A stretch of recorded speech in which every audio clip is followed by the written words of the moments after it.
Welcome back to Pandora's Box Chat Show, where we are unpacking mediation. Nina, thank you so much for coming back and joining us again tonight. Mediation. So you're a mediator. Can you please share with our viewers exactly what it is that you do as a mediator? Okay, so as a mediator, we facilitate discussions between two parties or two or more parties who are in conflict, with the goal of reaching an agreement that everybody is hopefully going to adhere to. Okay, so in your practice, are you referred to as a facilitator or a mediator? Is there a difference?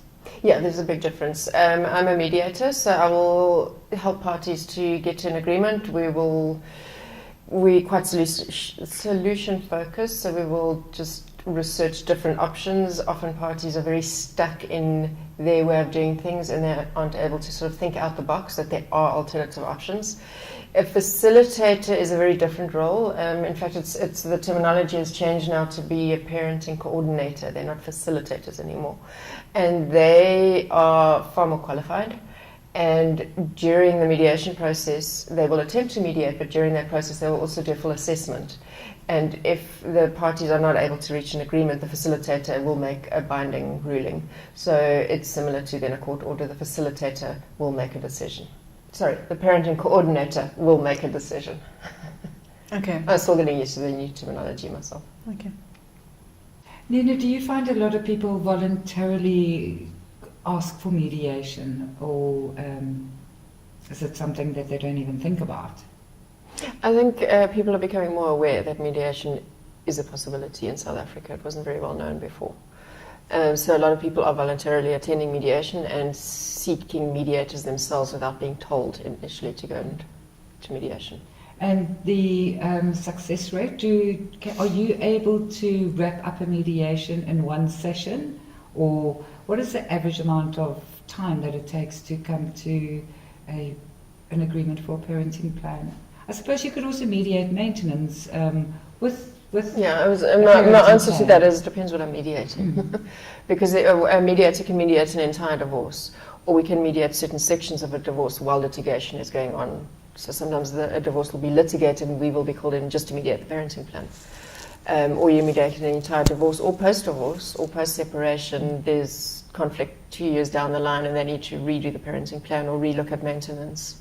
So it really depends on the case. What are the most intricate parts of mediation? What are the most difficult parts when you're sitting with a case that you need to mediate? What are the biggest stumble blocks that you come across? I would say very rigid thinking. You get people that think in black and white and think that their way or the highway. And I try and move people from sort of positional-based negotiation to interest-based negotiation, and that's quite difficult because a lot of people are very used to saying, I will only do this if you do this. And I'm trying to move away, which is very positional. I'm going to stay in my position, I will, that's almost quite threatening. You will do this and then I will do this. And I try and move away from positional and move into interest-based negotiation. And that's quite a new way of thinking for people sometimes. So when you say interest-based, meaning in the best interest of? In the best interest of the entire system, and you might need to move out of your position for that. You need to start working towards something rather than working away from something in terms of, I'm only going to do this if you do this. And if you do this, I'll do this. Which sometimes is how they've been brought up and how people live their lives. So mediation is used for various aspects of divorce, parenting, to get the parenting plan. What other circumstances are mediators used for? Well, we are family mediators, so we can mediate any family type conflict. So I've mediated various different types of conflict. It could be conflict between siblings over an estate. It could be, I've mediated cases where it's elderly parents and their adult children over who's going to live in which house and money and things like that. So it's family conflict. But the main cases that we mediate are parental cases. At what point in time do you suggest a family or two parties seek mediation? The sooner the better. The sooner that there's conflict, the better, before the conflict gets out of hand. And in cases where it really got out of hand, were you able to make sense of the mess, if you want to call it that? Yeah, absolutely. It doesn't always end up in an agreement. Sometimes it needs to be referred on. Sometimes more intervention is necessary. What is that kind of intervention then? It could be a more collaborative approach in terms of a team approach. So as a single mediator, it's a little bit too much to manage sometimes. So you would refer out to have a social worker assessment, a child psychologist assessment, an independent financial advisor come in. So you're working, and quite often, well, actually we should refer out to independent legal advice on both sides as well. So if you can work in that collaborative approach with the lawyer on either side, financial advisor, social worker for the child, etc., and work in that collaborative process, that's when you're going to get the best outcome. Nina, do you ever bring the child in during a mediation process, or is it normally just kept between the parents? Yeah, and I'm not keen on bringing the child in unless they are of a later teenage age and stage. We tend to then refer out to child appropriate assessments with social workers and then have the report come back into the mediation. There have been a couple of court mediations where they've brought the child and the magistrate says, yes, ask him or her. It needs to be incredibly child friendly, and I'm very, very wary of that. Because we often see on child maintenance difficulties in South Africa, our Facebook group, where people say the child can make a decision at the age of 12 where it actually wants to live. Is that true? To a point. Look, the children go into the family advocate as part of those mediations, but then they are being interviewed and assessed by a professional person in a child-friendly environment. And their voice is definitely heard and definitely part of the mediation, but they can't just make an overriding decision. Nina, you're a court-appointed mediator. Do you get called into court because cases are there? Yes, yeah. We do the mediations in court, or I do them in court. Different courts work in different ways, and different provinces work in different ways. But in Cape Town, the court mediations are held in court. And do you submit a report? What happens if there is no resolution to your mediation? I'll never submit a report. That's not my role. It should never be a mediator's role to try and influence the magistrate. We'll submit possibly a summary of what happened, and we will state that the mediation is unsuccessful. But we will or should never give our reasons as to why we think the mediation was unsuccessful, because that then might influence the magistrate, and that should not be our role. And I read somewhere that mediation is actually being used a lot more extensively in the criminal justice system overall, that they're bringing mediation in for civil and for criminal cases.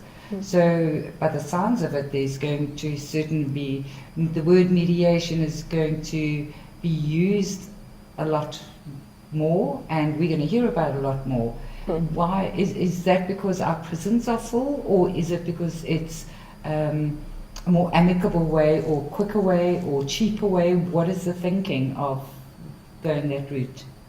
I think it's part of the restorative justice process that's happening worldwide. I was a mediator in one of the community courts for a while, where we mediated certain criminal cases up to certain schedules, I would say. So it would be certain domestic violence cases, criminal injuria, assault cases. If it became GBH cases, then I would refer on. So sometimes the wrong cases were sent to us by the prosecutor. It wasn't assessed correctly. And there were some very good outcomes from those in the restorative justice process.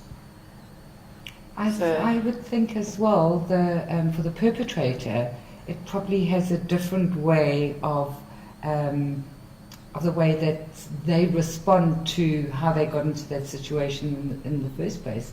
For my thinking, I would think that it would make them far more conscious about their actions, as opposed to, as human beings, we tend to become a bit defensive when we're accused of something.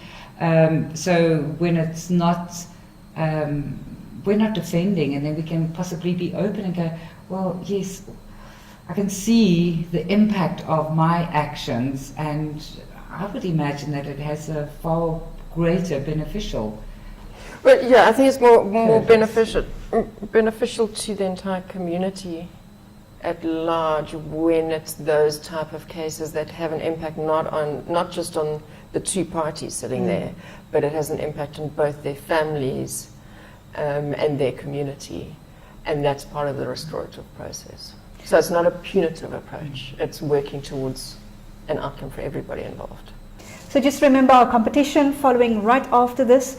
Make sure to comment, subscribe, like if you haven't done so, and we will choose a winner within the next half an hour. Stay tuned to find out if that's you.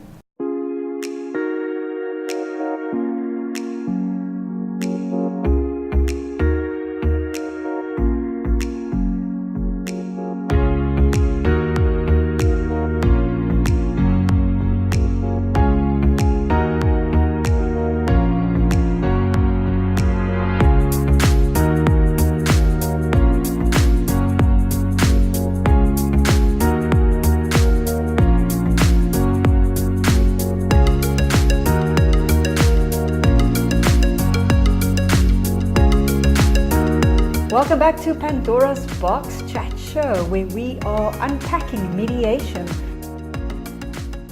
The Pandora and Zeus situation where they successfully mediated their parenting plan. Can you take us through that process?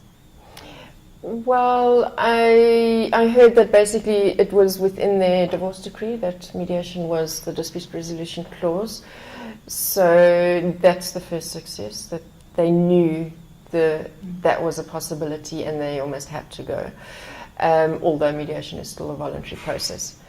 Sometimes going to mediation isn't voluntary, but the process of mediation is voluntary. Okay. And so what to me stood out in this is that there was a possibility beforehand that there wasn't enough communication as to why the child didn't want to go. Sometimes children don't verbalize that. And then the parents assume and make their decisions based on that assumption. And so when you come into the mediation space, sometimes it literally is just to hear the other side and to listen to each other without reacting, and to listen to what possibly the real issues are, to not assume anymore, and then come to various solutions.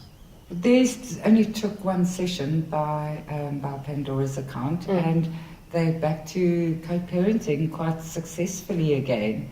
And I think more often than not, it is just about not being clear with our communication or misinterpreting what we're trying to say, because it's always an emotive subject, isn't it?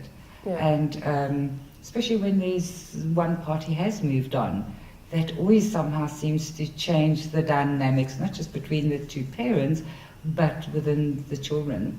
And well, it's wonderful to hear that this was a favourable outcome, because it just makes things so much easier. The child still has exactly the same amount of time and doesn't seem to really have impacted on the child's relationship or the child too much, which is fantastic.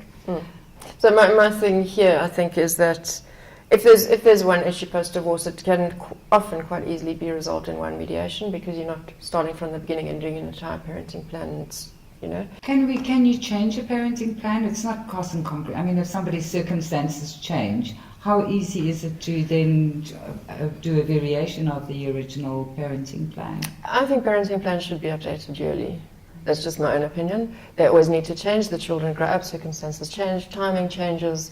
They move from grade 2 to grade 3. The timing changes, and that change can totally impact the parenting. So they always need to be updated. So it's a continuous process versus once off and off you go. Yeah. Look, sometimes the once-off parenting plan can work, and then the parents just communicate and agree, and they don't necessarily have to go back and change the parenting plan, because they're in agreement anyway. Yeah. And they just carry on co-parenting, and that's in a very friendly type of co-parenting. But if they're not able to do that, then go back for 1 or 2 mediations, get some adjustments made to the parenting plan, and then, So the big question, how much does it cost? And I know obviously there are different organizations, different individuals, mediators all work differently, I'm assuming. Yeah. But how much does it cost for a mediation session in average in South Africa? And where would Pandora's out there or Zeus's out there find the information to start the process of mediation? Various different costs. I can't say an actual number. I would suggest going to either the FAMAC website or the SAM website. They're both the mediation associations in South Africa, and even different FAMAC mediators charge differently depending on their qualification and their experience, and different SAM mediators. And then also there will be different costs in terms of just the mediation cost, and then what happens, because if the mediator then needs to go and write an entire parenting plan out of that mediation and submit to family advocate, there's going to be a cost involved in that. So it's not just that hour and a half of mediation. What one does need to remember is that mediation is a much quicker process than litigation, obviously using one mediator. So you're paying one professional as opposed to paying 2 lawyers. So initially, the initial quote for mediation costs might seem a little bit high. And one needs to compare that to litigation, the length of a litigated process, paying 2 professionals during that process. I see. So are there any mediators that provide this service free of charge? There are certain organizations, obviously the family advocate is free, and they're there for all parents.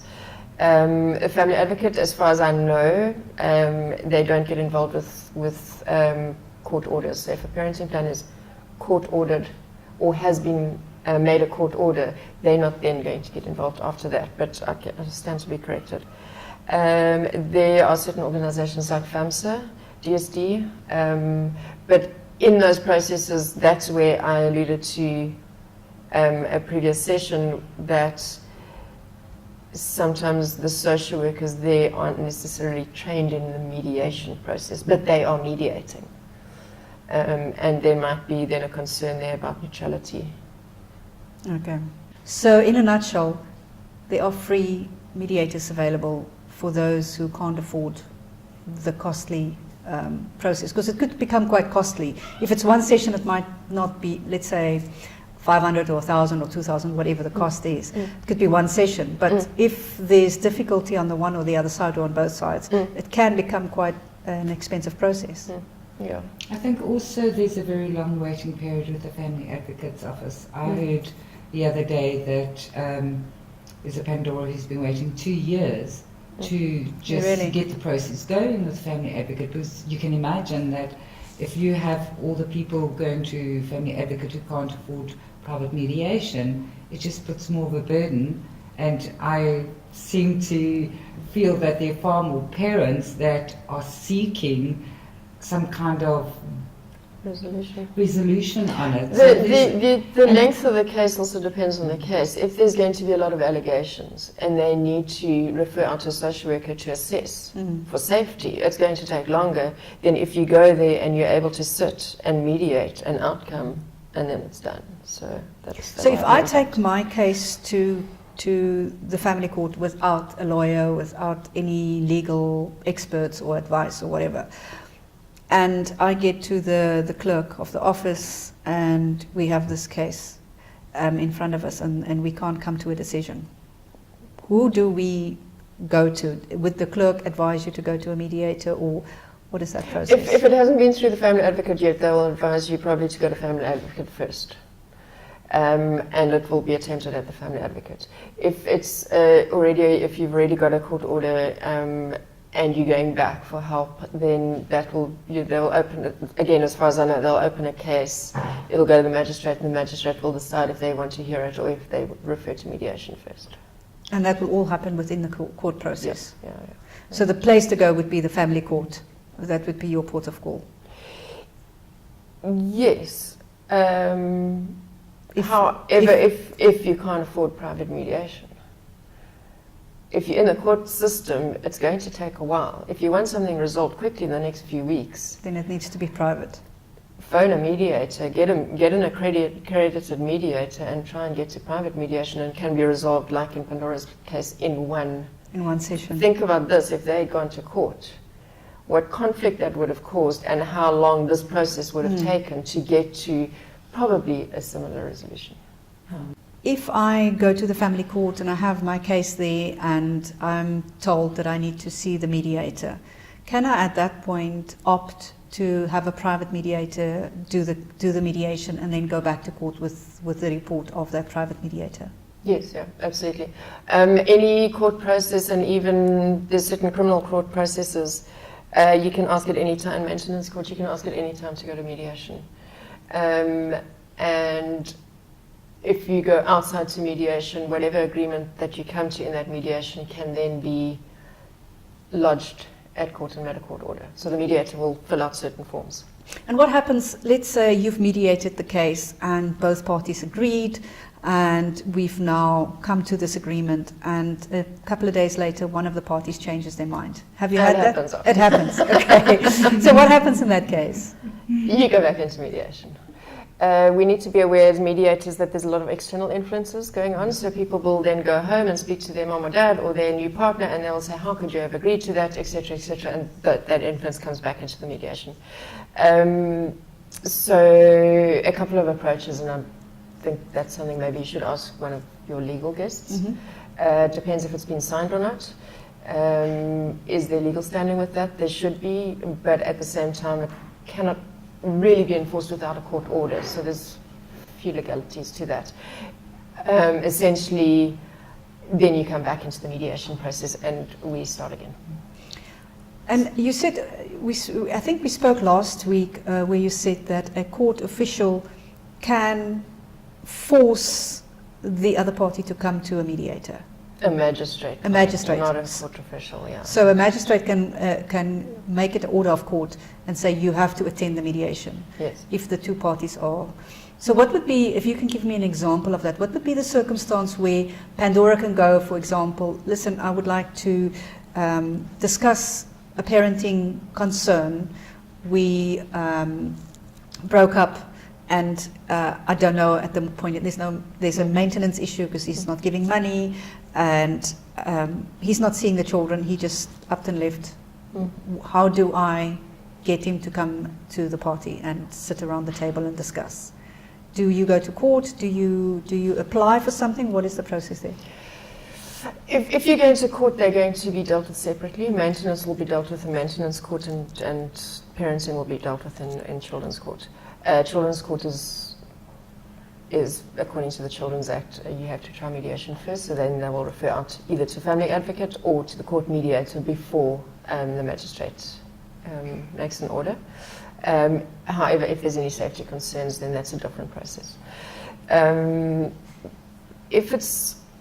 If you don't initially go to court and it's during a divorce process or just between the two parties, then at any stage you can come to mediation and try and mediate certain aspects of that. And sometimes one party gets hold of a mediator, and the mediator will then phone the other party and invite them in for mediation because they cannot agree to go to mediation. And sometimes that works. And if they refuse? There's very little a mediator can do. That's then up to the other party or their lawyer to refer back into mediation. Depends then what lawyer you're going to get. Are they going to now fly with litigation and make a whole lot of money and create a whole lot of conflict? Or are they going to, for the family's sake, refer back into mediation?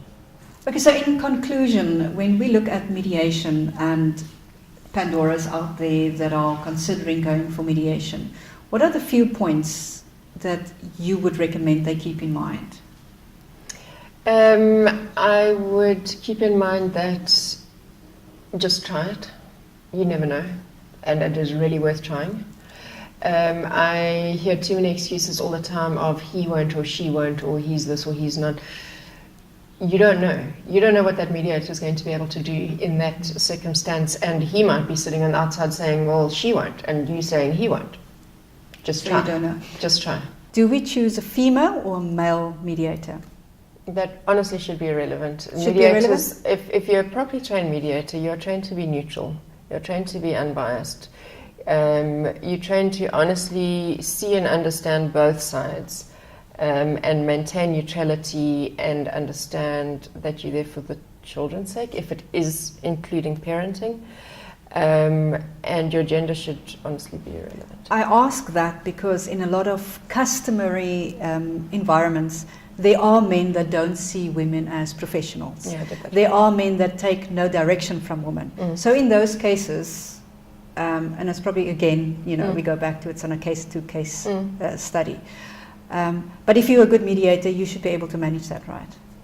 Yeah, you should be able to manage that. You should be able to manage the cultural nuances that come in, the power dynamics that come in, the power plays that come in. There should be an assessment before the mediation in terms of that as well. And the mediator should set up the mediation in a specific way that certain things don't happen. So it's how it's set up in the first place. You don't just straight away go into mediation and just randomly start mediating. You set up certain rules, you set up certain boundaries, you set up a code of conduct.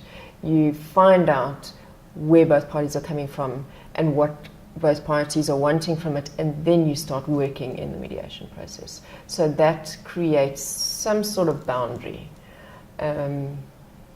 in terms of certain problems that you might face. And would you say that if it's a Muslim couple that they seek a Muslim mediator, if it's a African traditional marriage that they seek somebody that is from that background? Yeah, that's not a bad plan. Look, being a court mediator, I've had every possible culture and religion come in and having to mediate that, and they didn't have a choice and I didn't have a choice, and I learnt a lot from that. But it does make a difference. It would, especially the cultural legal aspects. So it's not a bad plan, but at the same time it's not absolutely necessary. You still, as the client, you're running the process, not the mediator. The mediator is there to help you facilitate it. But it's a voluntary process and you're running it. So again, what I said in the beginning is mediation sometimes isn't always voluntary because you're told through your parenting plan to do it. You're told through the court to go to mediation. The process is voluntary, and I always remind couples of that. If you're not happy with what's going on, take a break or stop. Or ask me to caucus, where I then will see you separately in 2 different rooms, so you're not sitting together. I'll do caucus mediation. You running that process. If you feel the mediator is not being aware of the power dynamic or the passive aggressiveness, I mean, if the mediator is not aware of that, then there's a problem. But if you feel the mediator isn't being aware of that, call it out. It's your process. It's not the mediator's process. There's a lot of legal practitioners who also do mediation, particularly in a divorce scenario where one party's legal representative does the mediation.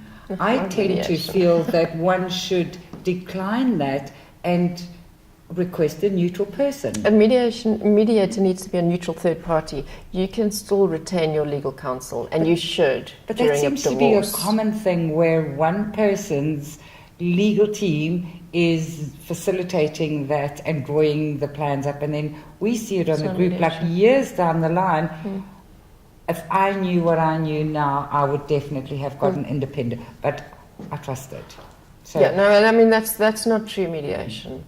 And I've also had a few instances where during a couple of divorces that I've done, I've told the people, please go out and get independent legal advice before we sign this, and they're trying to save money, and I can see that that's not really fair what's going on here, and I will address it, and I will again say, please go and get independent legal advice before you sign, but then they sign. I can't advise, and certainly I'm not a legal advisor anyway, I'm not legal, but even a legal mediator is not able to advise in that situation. They have to allow it to go through because it's the client's process. And if they've chosen not to get independent legal advice, that's another complicated situation. There's just no easy answer to any of these things, is there? Well, I think the new process that's coming into South Africa in terms of the collaborative divorce process, to me, might be the answer to this, because then you're working with a team approach, a team intervention and a team approach, not just one mediator who's trying to manage it all. It's too much sometimes, even for me to manage. You do have legal representation, you do have a financial neutral, you have a child neutral, and as a team, you help that couple get through the process, and then everybody is watching everybody's back.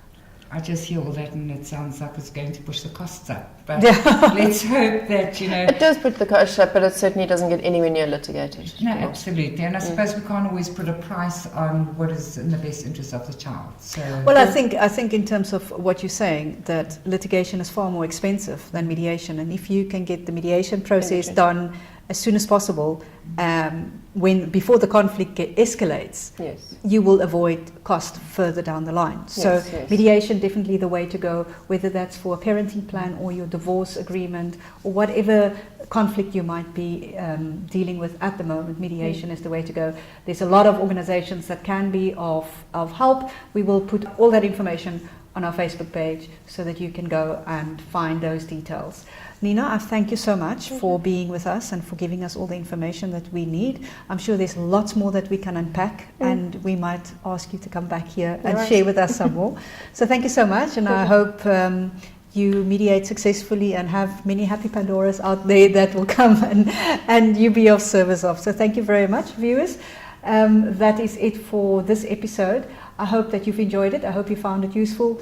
And Felicity will be back again next week with some more interesting issues to unpack. And I certainly hope that our viewers are finding it useful. Remember that you are not alone. We've all been through it.